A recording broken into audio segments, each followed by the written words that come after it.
वीतराग परमात्मा की भक्ति में मगन सुज्ञ आत्मन बंधुओं, श्री तीर्थंकर भगवान की स्तुतियों के माध्यम से हम एक एक करके तीर्थंकरों का वर्णन और अध्यात्म रसिक कवि श्री आनंद घन जी द्वारा रची हुई उनकी प्रार्थनाएं, स्तुतियां सुन रहे हैं। और उसी क्रम में आज हम करेंगे 18वें तीर्थंकर प्रभु अरहनाथ भगवान के गुणों का स्तवन। प्रभु अरहनाथ भगवान की इस स्तुति में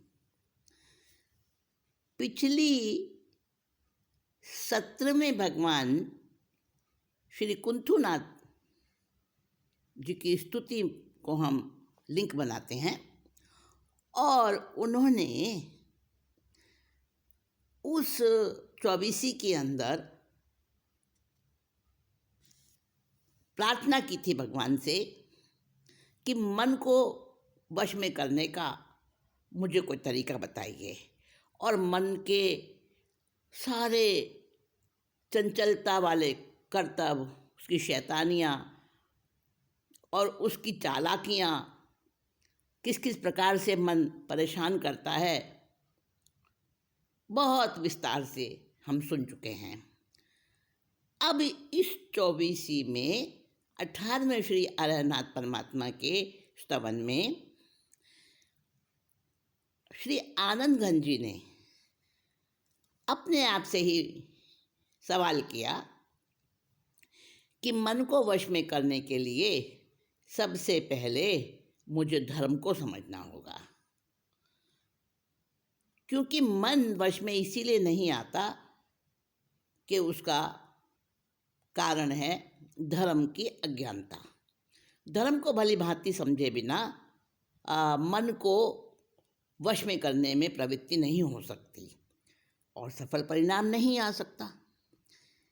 तो इसीलिए अब इस 24 में वीतराग परमात्मा श्री अरहनाथ भगवान की स्तुति कर रहे हैं। धर्म परम अरहनाथ नो किम जानू भगवंत रे, स्वपर समय समझाविए महिमावंत महंत रे। धर्म परम अरहनाथ नो, क्या कह रहे हैं?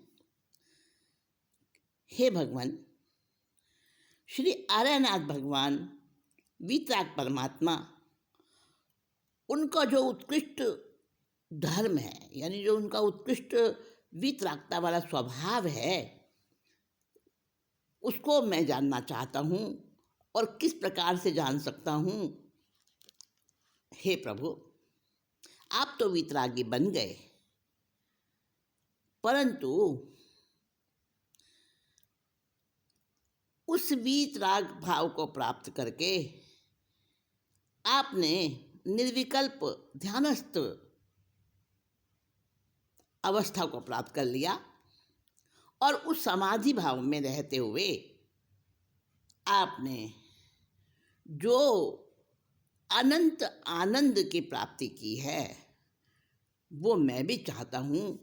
और इसीलिए मैं धर्म के स्वरूप को समझना चाहता हूँ कि वीतराग परमात्मा का वो जो धर्म है, वो जो स्वभाव है, उसका स्वरूप क्या है। और साथ ही स्व समय और पर समय, इन दोनों अपेक्षाओं से वीतरागता का जो स्वरूप समझाया गया है वो वीतरागता का स्वरूप मैं समझना चाहता हूँ। तो हे प्रभु, मुझे आप कृपा करके समझाइए और उसके साथ साथ मैं ये जानना चाहता हूँ कि वह वीतरागता वह मेरा स्वभाव किस प्रकार से बन जाए, क्योंकि धर्म का अर्थ स्वभाव होता है। और स्वभाव क्या होता है? जो कि त्रिकाल में कभी बदले नहीं, एक जैसा रहे। तादात्म्य भाव वाला संबंध जो है, तन्मयता वाला संबंध जो है, व्याप्य व्यापक भाव वाला संबंध जो है, वो होता है स्वभाव।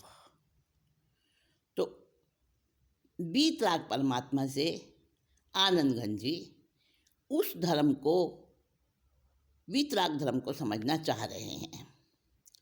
आगे क्या कहते हैं?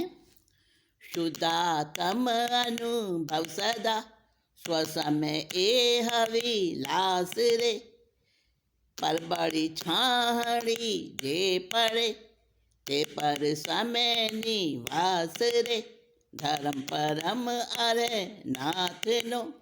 क्या कह रहे हैं कि जहाँ स्वसमय होता है, अब यहाँ पे समय शब्द का अर्थ विशिष्ट है।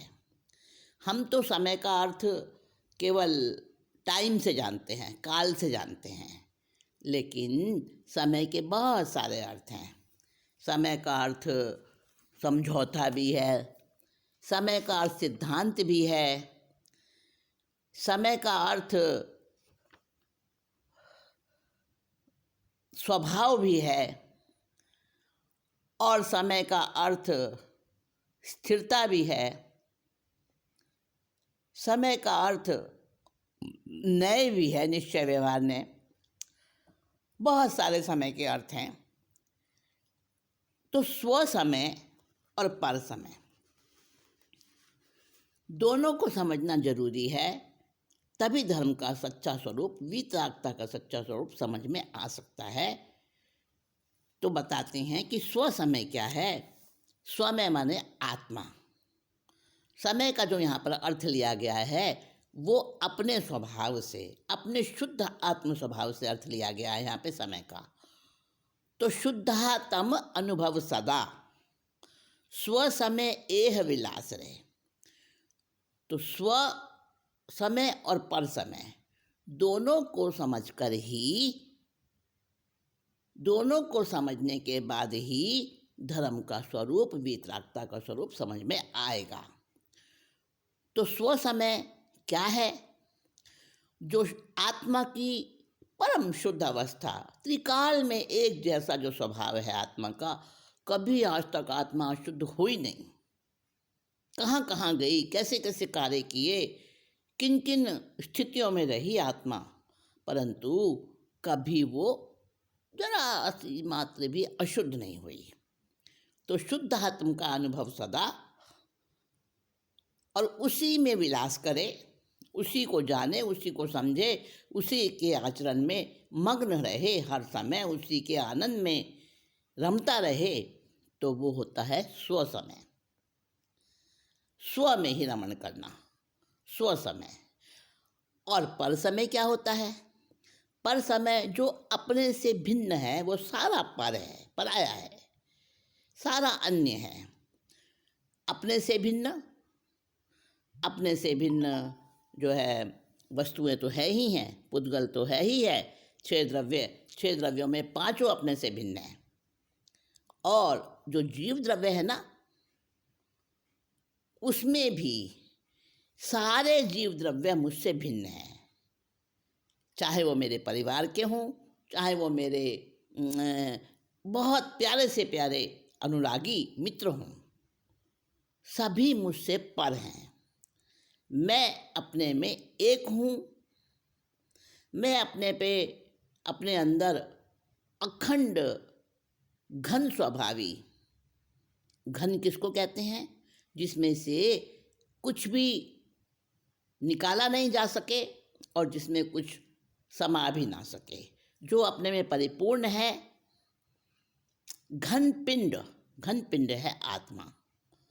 तो अपना जो स्व है, स्व आत्मा जो है, उसमें ही स्थित रहना, वो तो है स्व समय। और अपने से अलग, अपने से पर जो भी कुछ है वो सारा पर समय है। तो पर समय के लिए यहाँ पर क्या शब्द दिया है? पर बड़ी छाहड़ी जे पड़े। देखिए, छाहड़ी का मतलब परछाई, परछाई का अर्थ है छाहड़ी। तो ये देशी भाषा का शब्द है। तो परछाई किसी द्रव्य की, किसी वस्तु की, किसी आकार की परछाई पड़ती है, और प्रकाश की जो स्थिति होती है उसके अनुसार परछाई छोटी बड़ी अलग अलग उसका आकार परछाई का बन जाता है। तो जब प्रकाश की स्थिति पीछे की ओर होती है तब परछाई कैसी बनती है, और सामने की ओर प्रकाश होता है, सूर्य होता है, तब परछाई कैसी बनती है? ध्यान होगा आपको। तो जो परछाई है वो भी मुझसे पर है। तो बड़ी परछाई, बड़ा यानी अधिक, अधिक परछाई बहुत बड़ी बनती है कभी कभी, किसी किसी समय, किसी काल में। तो वो जो बड़ी परछाई बन रही है ना, उसका अर्थ ये है कि जो पर वाला भाग है ना, हम जो रमण करते हैं, हम जो क्रियाएं करते हैं, हम जो भाव करते हैं, वो पर भावों में ही ज़्यादा समय और ज़्यादा हमारे जीवन का जो है काल वो व्यतीत होता है। जैसे एक लकीर खींच दी गई और कहा उसको बिना मिटाए छोटी करो, तो क्या है उसका समाधान? उसके बराबर में दूसरी बड़ी लकीर खींच दी जाती है और कहते हैं लो भाई ये छोटी हो गई। तो बड़ी का मतलब क्या है? पराया जितना भी है हमारा, जो जो जो भी भाव, जो भी कार्य, जो भी चिंतन, मन वचन काया, जब जब हमारा पर में रमण करते हैं तब तक वो हमारा पर का भाग जो है ना वो स्व से हमेशा अधिक ही रहता है। तो इसी को कहा है पर बड़ी छाहड़ी जे पड़े ते पर समय निवास रहे। और उसी को पर समय में रहना, पर समय का होना, उसी को पर समय कहा गया है। और स्व समय अपने आप में स्थित होकर अपने ही आत्मा के गुणों में विलास करना। अब ये दो प्रकार के नय होते हैं, निश्चय नय और व्यवहार नय। तो निश्चय नय क्या कहता है और व्यवहार नय क्या कहता है? निश्चय नय के हिसाब से तो आत्मा कैसा है? एकदम निबिड़ सघन अखंड घन पिंड है। और व्यवहार के हिसाब से आत्मा में ज्ञान है, दर्शन है, चारित्र है, सुख है, वीर्य है, बहुत सारे गुण हैं, बहुत सारी अनंत अनंत शक्तियाँ हैं। वो सब उसी घन पिंड में जब समा जाती हैं, वो जो एकत्व होता है वो है आत्म का आत्मस्वरूप।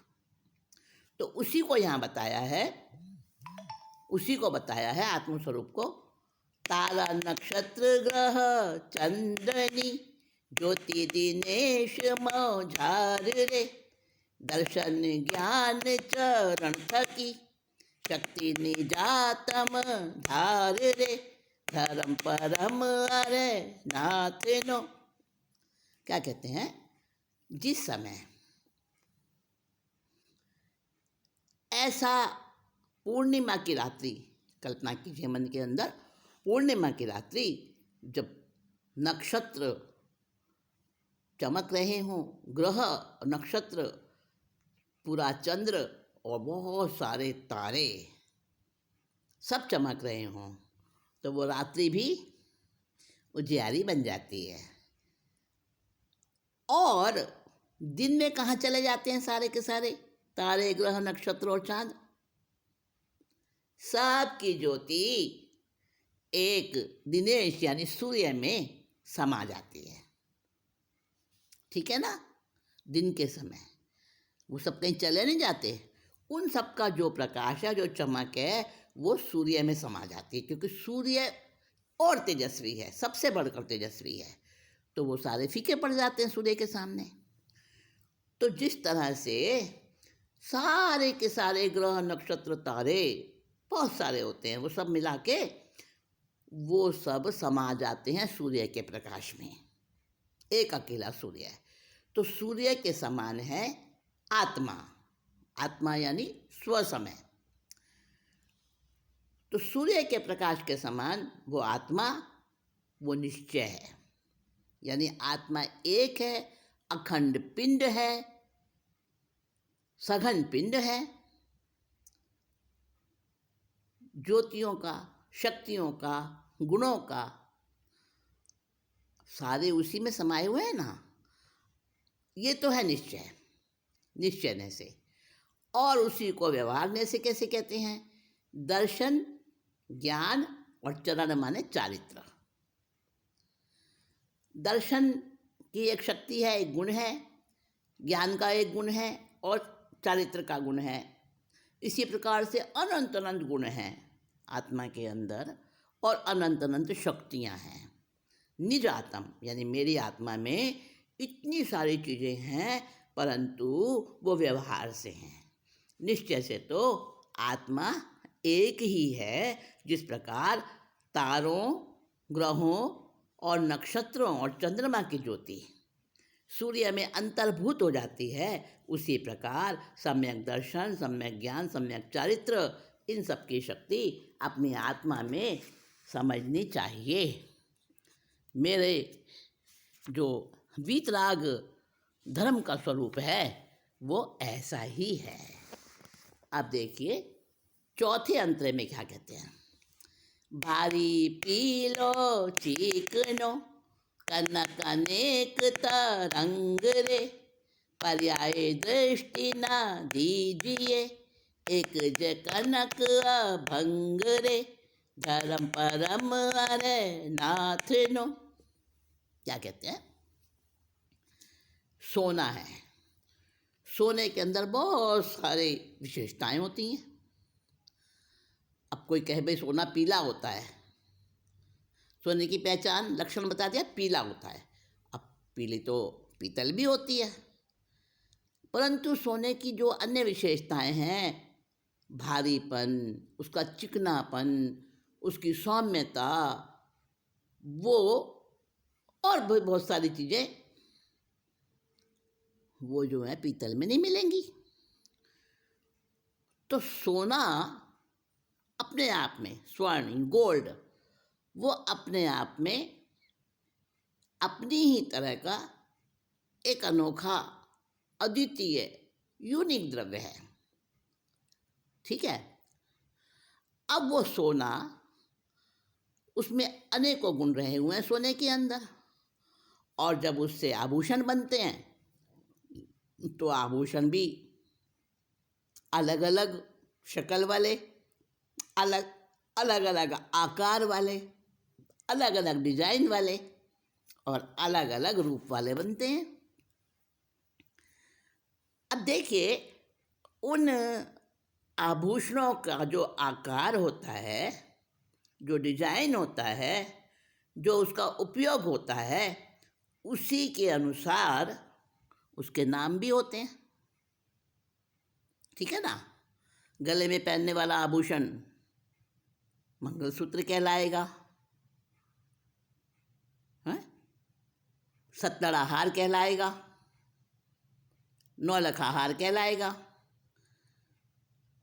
और जो उसका आकार प्रकार है उससे भिन्न होगा कान के आभूषण का आकार, वो टॉप्स कहलाएगा, झुमका कहलाएगा, और हाथ के आभूषणों का अलग नाम होगा। कोई कंगन है, कोई कड़ा है, कोई चूड़ी है, कोई बाजूबंद है, कोई क्या है।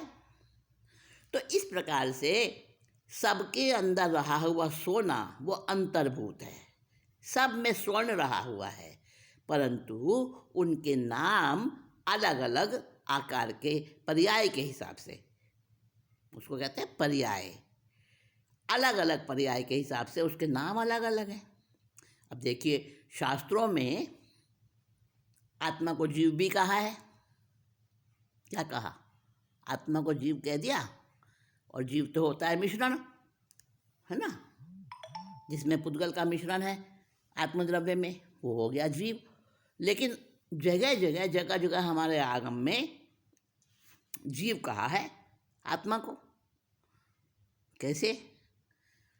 पंचेंद्रिय जीव, एकेंद्रिय जीव, नारकी का जीव, त्रियंच का जीव, मनुष्य का जीव कहा है ना। तो क्यों कहा? कोई कोई चूहा है, कोई शेर है, तो उनके पर्याय के हिसाब से उनके नाम है, परंतु आत्मा तो सब में एक जैसी है ना। जैसे कि सोना, स्वर्ण सारे आभूषणों में मौजूद है, पर उसी सोने के अनेकों गुण उसमें समाये हुए हैं, पर उसके नाम अनेक अलग अलग नाम हैं। तो यही बात यहाँ पे कही है, भारी पीलो चीकनो कनक अनेक तरंग रे। कनक कहते हैं सोने को। अब कहा कि ये तो बाहर की दृष्टि है, पर्याय दृष्टि है, और द्रव्य दृष्टि क्या है? सोना, स्वर्ण, वजन में भारी, रंग से पीला, गुण से चीकना स्निग्ध, ऐसा है सोना। और ऐसे अनेक प्रकार हैं, सोने के अनेक गुण हैं, परंतु पर्याय आर्थिक न्याय की दृष्टि से जब हम देखते हैं तो बहुत से उसके आकार नजर आते हैं, बहुत से उसके गुण अलग अलग नजर आते हैं। पर द्रव्य दृष्टि से देखें तो अखंड अभेद रूप अभंग वो द्रव्य एक सोना है, एक स्वर्ण है, बस अभंग द्रव्य है। पर्याय आर्थिक न्याय की दृष्टि से कोई अलग अलग जीव हैं, और आत्मा की दृष्टि से देखें तो सबकी आत्मा एक जैसी है, एक जैसी क्वालिटी, एक जैसी क्वांटिटी। तो यही बात यहाँ बताई है। अब अगली गाथा में क्या कहते हैं? दर्शन ज्ञान चरण थकी अलख स्वरूप अनेक रे, निर्विकल्प रस पीजिए शुद्ध निरंजन एक रे, धर्म परम अरे नाथ नो। बताते हैं कि दर्शन, ज्ञान और चरित्र, ये सारे मिलके और बहुत सारे अनेकों अनेकों गुण और शक्तियाँ मिलके जब एक अखंड निबिड़ सघन पिंड बन जाते हैं तो वो आत्मा है। और वो आत्मा न सुनाई देती है, न चखी जा सकती है, न स्पर्श की जा सकती है, न देखी जा सकती है, न किसी भी अन्य इंद्रिय गोचर साधनों द्वारा वो आत्मा हमें मालूम पड़ती है, परंतु अनुभव में आती है, अलक्ष्य रहती है, दिखती तो नहीं है, परंतु अनुभव में आती है। जब हम ज्ञान, दर्शन और चारित्र की दृष्टि से आत्मा को देखते हैं, गुणों की दृष्टि से आत्मा को देखते हैं, तब तो वो आत्मा के अनेक स्वरूप प्रतीत होते हैं हमको, क्योंकि आत्मा में अनंत गुण शक्तियाँ हैं। ये है पर्याय दृष्टि, पर्याय आर्थिक न्याय की दृष्टि। और जब अभेद रूप में, यानी केवल एक अखंड द्रव्य के रूप में देखें, भेद रहित होकर देखें, पर्याय दृष्टि हटाकर द्रव्य दृष्टि से देखें, तो सारे विकल्पों का विलय हो जाता है और आत्मा का ज्ञान, दर्शन, चारित्र, सुख, वीर्य, प्रकाश गुण, स्वच्छत्व गुण, ये और वो दुनिया भर के जितने भी गुण हैं वो सारे भेद रहित हो जाते हैं, एक अखंड शुद्ध निर्लेप निरंजन चैतन्य रूप में वो हमको अनुभव होता है। तो आत्मा के सिवाय दूसरा कुछ भी नहीं अनुभव होता, कुछ भाषित नहीं होता। ऐसे आत्मा का शांत स्वभाव रूप निर्विकल्प रस हमेशा पीते हैं तो उसको कहते हैं स्वसमय। और वही वही वीतरागता हमारे अंदर प्रकट होती है। तो उस धर्म को, उस स्वभाव को प्राप्त करना मैं चाहता हूँ, आनंद घन जी कह रहे हैं। आगे बताते हैं, परमापथ पंथ जे कहे, परमात्म पंथ जे कहे, तेरंजे एक तंत्रे, व्यवहारे लख जे रहे, व्यवहारे लख जे रहे, तेना भेद अनंत रे, धर्म परम अरे नाथ नो। निश्चय ने और व्यवहार ने, दोनों दृष्टियों से आत्मा का कथन यहाँ किया जा रहा है कि परमात्मा का जो मार्ग है और उसी में अखंड स्वरूप में, अखंड निरंजन स्वरूप में जब रमण करता है, उसी में रंजता है, उसी में विलास करता है, एक स्वरूप में जहाँ कोई द्वैत नहीं है, तो उसको तो कहते हैं निश्चय ने। और व्यवहार में क्या है, अलग अलग जैसे कि सोने के अलग अलग प्रकार के आभूषण, लेकिन सोना तो सब में मौजूद है ना। जब हम किसी भी आभूषण को स्वर्ण इसमें है इस दृष्टि से देखते हैं, आभूषण के आकार को दृष्टि से नहीं देखते, उसको स्वर्ण की दृष्टि से देखते हैं। सोने की वजह से उसकी जो है उसका जो मूल्यवत क्वालिटी है, उसकी जो कीमत है उसको आंकते हैं। तो वैसे ही आत्मा का जो अखंड घन पिंड स्वरूप है वो ऐसा है कि उसके आनंद में जब रम जाता है तो वो एक स्वरूप में एकांत रूप से उसी में रमता है, दूसरा कुछ नहीं सोचता उसे। और जब व्यवहार में अलग अलग पर्यायों में रमता है, उनमें अपना विचार रखता है, तो बहुत अनंत भेद बन जाते हैं उसके। व्यवहारे लख जे रहे, जो व्यवहार को लक्ष्य करके रहता है।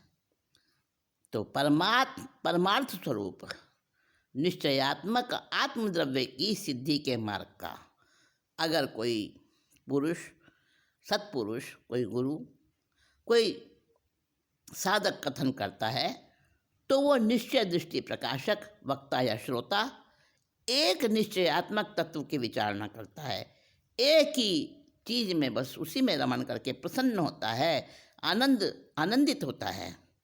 किंतु जो व्यवहार नय की दृष्टि से आत्मा में रमण करते हैं, उस व्यवहार में रमण करते हैं, तो उनकी दृष्टि में आत्मा की अनंत पर्याय हो जाती हैं। तो अनंत पर्यायों की अपेक्षा से बहुत सारे अलग अलग भेद उसको नजर आते हैं। परंतु जब निश्चय नय की दृष्टि से विचार करें तो वहाँ भेद सारे विलीन हो जाते हैं। तो वीतरागता ऐसा ही स्वभाव है, ऐसा ही धर्म है। और धर्म क्या? स्वभाव। जैसे मिश्री और मिठास, उनको अलग नहीं कर सकते। तो जिसको, जैसे सोना, उसका पीलापन उससे अलग नहीं किया जा सकता, बर्फ़ का ठंडापन उससे अलग नहीं किया जा सकता, तो वो उसका स्वभाव है। तो स्वभाव जो होता है वो धर्म होता है। अब देखो अगली गाथा में कह रहे हैं, व्यवहारे लख दो ही लो, काई न आवे हाथ रे, शुद्ध नय थापना सेवता, न विरहे दुविधा साथ रे, धर्म परम अरे नाथ नो। क्या कह रहे हैं कि जो कोई व्यवहार में ही चिंतन करता रहता है, व्यवहार में ही क्रियाएं करता रहता है, व्यवहार का ही विचार रहता है उसके अंदर में, और व्यवहार न्याय से ही उसका कार्यकलाप चलता है। अगर कोई ऐसा है व्यवहार को ही देखता है तो उसको अनंत अनंत भेद नजर आते हैं और उनमें उलझ जाता है। और निश्चय को समझता है तो वहाँ तो भेद है ही नहीं। तो स्व समय में अद्वैत है और पर समय में द्वैत है, अनेकता है, बहुत सारे उलझन है।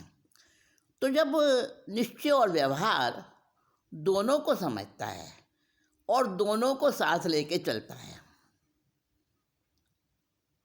दोनों को एक साथ मिश्रण कर देता है, तो कुछ हाथ नहीं आता। व्यवहार दृष्टि अलग है, निश्चय दृष्टि अलग है। जब व्यवहार दृष्टि से विचार किया जाता है तो शुद्ध व्यवहार ही होना चाहिए। जब निश्चय दृष्टि से विचार किया जाता है तो वहाँ बीच में व्यवहार नहीं आना चाहिए। तो जब दोनों को एक साथ लेकर दो ही लो, यानी दोगलापन करके हम जीवन चलाते हैं तो हमारे हाथ कुछ नहीं आता। चिंतन करते हैं तो वहाँ चिंतन भी हमारा गड़बड़ हो जाता है। जैसे कि व्यवहार और निश्चय को ऐसे समझें जैसे चलते समय एक पैर आगे रहता है, एक पैर पीछे रहता है। जो पहले पीछे था वो अगली बार में आगे हो जाता है। और अगर दोनों पैर एक साथ उठाएंगे तो चल पाएंगे क्या? गिरेंगे मुंह के बल।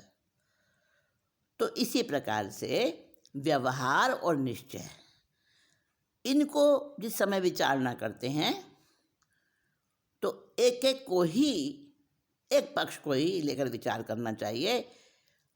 व्यवहार में जीना और निश्चय में रमण करना।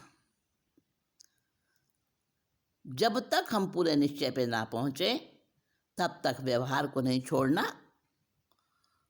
यही सही तरीका है। तो कहा कि व्यवहारे लख दोही लो, काई ना आवे हाथ रे। तो उसको कुछ हाथ नहीं आता, जो कि उलझ जाता है। और जब शुद्ध न्याय में आता है, शुद्ध न्याय की स्थापना करता है, शुद्ध न्याय को सेवन करता है अर्थात आचरण में लाता है, तो नवी रहे दुविधा साथ रहे। तो उसके साथ कोई भी दुविधा नहीं रहती। वो बड़ा उलझनों से अलग हो जाता है, सुलझ जाता है और उसका जीवन कैसा हो जाता है, बहुत ही आगे बढ़ जाता है उसका जीवन। तो अब क्या कह रहे हैं, जब तक साधक संसारी होता है तब तक उच्च भूमिका पर नहीं पहुंचता। वो व्यवहार को हटाता नहीं है, बिल्कुल कीचड़ की तरह से फेंकता नहीं है, क्योंकि उसे व्यवहार ही अपनाना पड़ता है। निश्चय को समझता है, जानता है, उसे पता है कि निश्चय में मेरी आत्मा ही बस मेरी अपनी है, मैं आत्मा हूँ और बाकी सब पर है, उसको मालूम है। लेकिन जब कोई उससे पूछता है आपका नाम क्या है, तो ये नहीं कहता मैं आत्मा हूँ, अपना नाम ही बताएगा। आप कहाँ रहते हैं तो अपना पता बताएगा, रहने का स्थान बताएगा। ये नहीं कहेगा मैं तो अपने आत्म प्रदेशों में रहता हूँ। क्योंकि व्यवहार में इस तरह की बात कहना बड़ा हास्यास्पद लगता है, उलझन बढ़ जाती है, हम उससे हमारा जीवन नहीं चल पाता, ठीक प्रकार से नहीं चल पाता। पता है कहाँ रहते हैं, मैं जी भरत क्षेत्र में रहता हूँ। अरे भाई भरत क्षेत्र तो बहुत बड़ा है, पूरे भरत क्षेत्र में रहते हो क्या? नहीं, मैं कहाँ रहता हूँ, मैं प्रथम खंड में रहता हूँ। प्रथम खंड में इतना बड़ा साइज है तुम्हारा, प्रथम खंड में समा जाते हो? नहीं, तो फिर कहाँ रहते हो? अजी मैं तो दक्षिण भारत में रहता हूँ। दक्षिण भारत में भी नहीं रहते हो, कहाँ रहते हो? मैं तो अपने देश में रहता हूँ, भारतवर्ष में रहता हूँ। भारतवर्ष में भी नहीं रहते हो आप, क्योंकि सारा भारतवर्ष तो बहुत बड़ा है। जी मैं तो पंजाब में रहता हूँ। पूरे पंजाब में भी कहाँ रहते हो भाई? कोई स्थान तो होगा तुम्हारे रहने का। अजी मैं तो चंडीगढ़ में रहता हूँ। चंडीगढ़ भी बहुत बड़ा है। नहीं जी, मैं तो उसके एक मोहल्ले में रहता हूँ। उस पूरे मोहल्ले में भी नहीं रह सकते आप। अरे नहीं नहीं, वहाँ पर जो बिल्डिंग है ना, ये वाले नाम की, इस बिल्डिंग में रहता हूँ। पर बिल्डिंग में भी तो बहुत स्थान है, बहुत भारी बड़ी बिल्डिंग है। जी नहीं, मैं तो एक कमरे में रहता हूँ। तो पूरे कमरे में फैल जाते हो? नहीं नहीं नहीं, पूरे कमरे में तो नहीं फैलता। आखिर में क्या है, निश्चय में क्या है, मैं तो मेरे शरीर में रहता हूँ। तो शरीर में भी नहीं रह सकते तुम। तो मैं तो मेरे अंदर अपने ही आत्म प्रदेशों में रहता हूँ। ये सही जवाब है, ये निश्चय का जवाब है।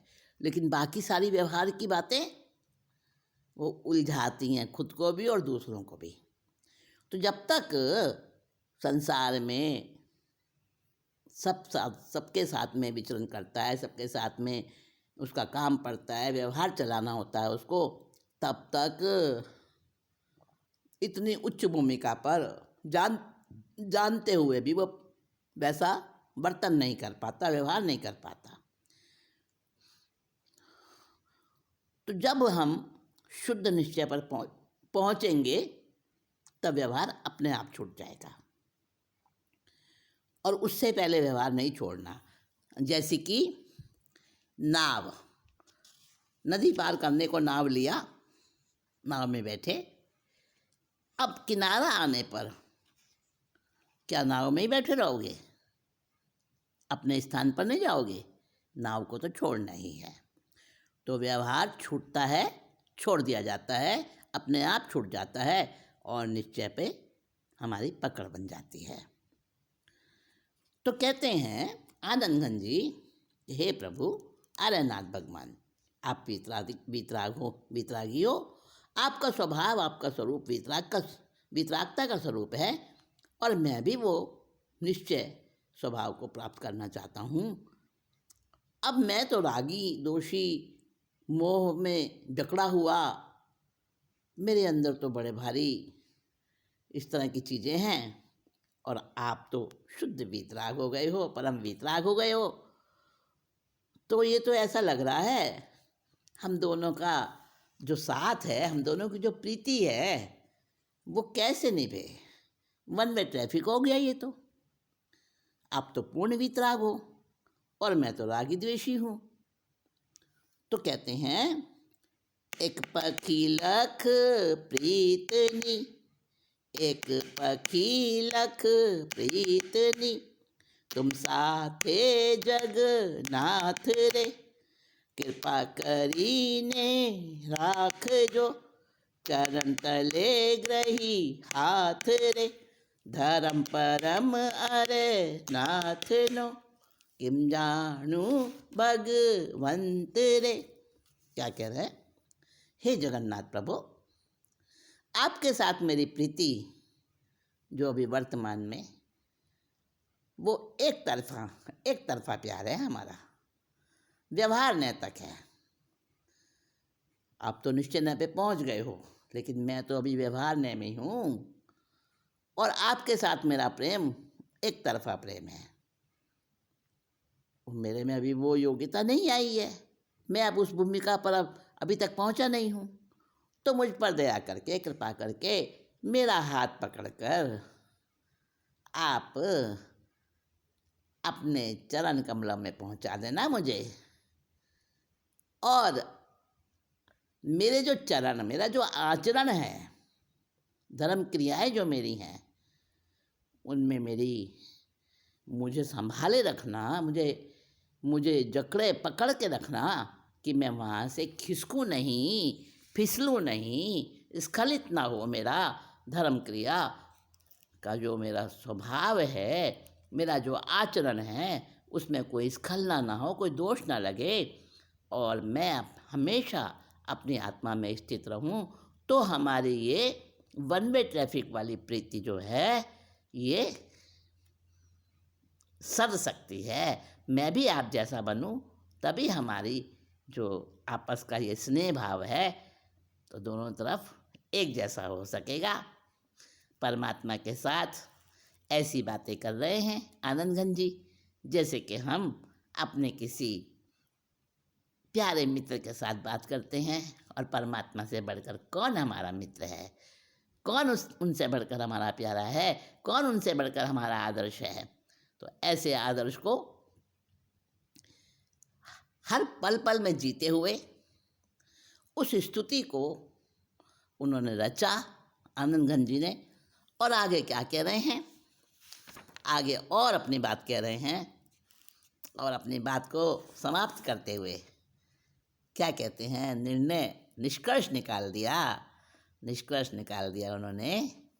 चक्रीधरम तीरथ तरणो, तीरथ पल तत् सारे रे, तीरथ सेवे ते लहे, आनंद घन निर्धार रे, धर्म परम अरे नाथ नो, किम जानू भगवंत रे। क्या कह रहे, देखिए आनंद घन जी डूबे हुए हैं भक्ति में, डूबे हुए हैं उस वीतरागता के रस में, सराबोर हो चुके हैं। और क्या कह रहे हैं, हे प्रभु अरनाथ भगवान, आप तो इस धर्म तीर्थ के चक्रवर्ती हो। संसार की भौतिकता की दृष्टि से चक्रवर्ती से बढ़कर रिद्धि सिद्धि किसी के पास नहीं होती है। तो धर्म तीर्थ के चक्रवर्ती भगवान को क्या कह रहे हैं, धर्म तीर्थ के चक्रवर्ती हो, अर्थात धर्म में सबसे बड़े चढ़े, क्योंकि आपकी वीतरागता आपको वहाँ ले गई है जहाँ कि सब पहुँच नहीं पाते। है तो कठिन, पर जब उसका निर्णय कर लेते हैं, निश्चय कर लेते हैं, अपने संकल्प को इतना मजबूत बना लेते हैं, तभी पहुँच पाते हैं। तो आप तो पहुँच गए हो, आप तो धर्म तीर्थ के चक्रवर्ती बन गए हो। और आपका जो तीर्थ है, तीर्थ का मतलब क्या, चतुर्विध संघ, जिसकी भगवान तीर्थंकर प्रभु उसकी स्थापना करते हैं तीर्थ की। तो उसमें तीर्थ में कौन कौन है, साधु साध्वी श्रावक श्राविका, चतुर्विध संघ होता है तीर्थ, जो तीर्था भी है खुद और दूसरों को भी दिलाता है, उसे तीर्थ कहते हैं। तो तीर्थ का आपने सब कर्मों का क्षय कर दिया, और उस तीर्थ का फल, वो मोक्ष, वो तो आपको प्राप्त हो ही गया। और उस मोक्ष के फल के रूप में आपने अनंत चतुष्टय हासिल कर लिया। अनंत चतुष्टय क्या है, अनंत ज्ञान, अनंत दर्शन, अनंत सुख, अनंत वीर्य। ये चार घाती कर्म जब क्षय होते हैं और चारों के एक एक एक एक अनंतता वाले गुण प्राप्त होते हैं, तो इसको अनंत चतुष्टय कहते हैं। तो आत्मस्वरूप की प्राप्ति आपको हो गई है, आप तो धर्म तीर्थ के चक्रवर्ती हो। ऐसे सच्चे तीर्थ की जो कोई भक्ति करता है, सेवा करता है, तीर्थ सेवे ते लहे, आनंद घन निर्धार रे। जो भक्ति भाव से ऐसे तीर्थ की सेवा करता है तो आनंद का घन स्वरूप जो रस है, निर्वाण पद है, उसको वो अवश्य ही प्राप्त कर लेता है। निर्धार माने निश्चित रूप से, निर्धार का अर्थ है निराधार नहीं है, निर्धार, निर्धार शब्द है ये, इसका अर्थ है निश्चय रूप से। तो मैं भी आपके उस स्वभाव को, उस धर्म को मैं समझना चाहता हूँ, मैं प्राप्त करना चाहता हूँ। निश्चय ने और व्यवहार ने से सिद्ध आत्मधर्मों का विचार दो तरह से करना चाहिए, एक ज्ञान दृष्टि से, दूसरा चरित्र की दृष्टि से। तो चरित्र की दृष्टि आचरण प्रधान होती है और ज्ञान दृष्टि सबका ज्ञान कराती है, अपना और दूसरों का। तो व्यवहार ने से आचरण होता है और निश्चय ने से जो आचरण होता है वो हमें अद्वैत की पराकाष्ठा तक पहुंचाता है। तो उसके लिए उस स्थिति में व्यवहार ने की क्रिया छोड़नी पड़ती है और व्यवहार ने की क्रिया छोड़कर जब श्रेणी चढ़ते हैं और श्रेणी चढ़ के सब कषायों का क्षय कर देते हैं और उसके बाद केवल ज्ञान की प्राप्ति हो जाती है, वहाँ अनंत चतुष्टय प्राप्त होता है। तो निश्चय नय में जिन शासन में व्यवहार और निश्चय दोनों नयों की दृष्टि से पहले से 14वें गुण स्थान तक के जीवों का बताया जाता है और उसी की उच्च भूमिका की योग्यता जो है वो हमको निर्वाण तक पहुंचाती है। तो निश्चय और व्यवहार को समझना बड़ा सूक्ष्म और बड़ा गहरा है। दोनों नयों की दृष्टि से परमात्मा के परम धर्म की जिज्ञासा प्रकट की है यहाँ पर आनंद घन जी ने। आगे चलकर बताया है कि द्रव्य दृष्टि से आत्मा का अनुभव जब हो जाता है तो वो स्व समय में स्थित होता है जीव, और पर्याय दृष्टि से जब तक वो रहता है तब तक वो बिखरा बिखरा रहता है, अनेक अनेक रहता है। तो सोने से उसका उदाहरण दिया है, स्वर्ण से। स्वर्ण के आभूषण बहुत विविध विविध विविध प्रकार के बनते हैं, परंतु उसके अंतर्भूत सोना मौजूद रहता है सब में। इसी निश्चय को मद्देनजर रखते हुए ज्ञानपूर्वक जो व्यवहार होता है, जो तीर्थ की सेवा ज्ञानपूर्वक की जाती है, उसमें हमेशा आगे रहना चाहिए और इसी को वीतराग परमात्मा का परम धर्म कहते हैं और उस परम धर्म को ही आनंद घन जी प्राप्त करना चाहते हैं। तो आनंद घन जी की ये जो 24वीं है, ये जो रचना है, ये बहुत ही भक्ति भाव से और भक्ति रस से और ज्ञान रस से भरपूर है।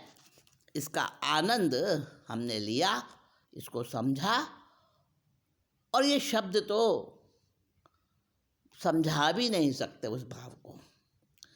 आत्मसात करते हुए जब हम उसको अपने खुद के ऊपर प्रयोग करते हैं, एक एक बात को, एक एक वचन को, एक एक शिक्षा को, आगमों के जो वाक्य हैं उनको हम जीते हैं, तब हमें जो आनंद आता है उसकी सत्यता का पता चलता है, यथार्थ का पता चलता है।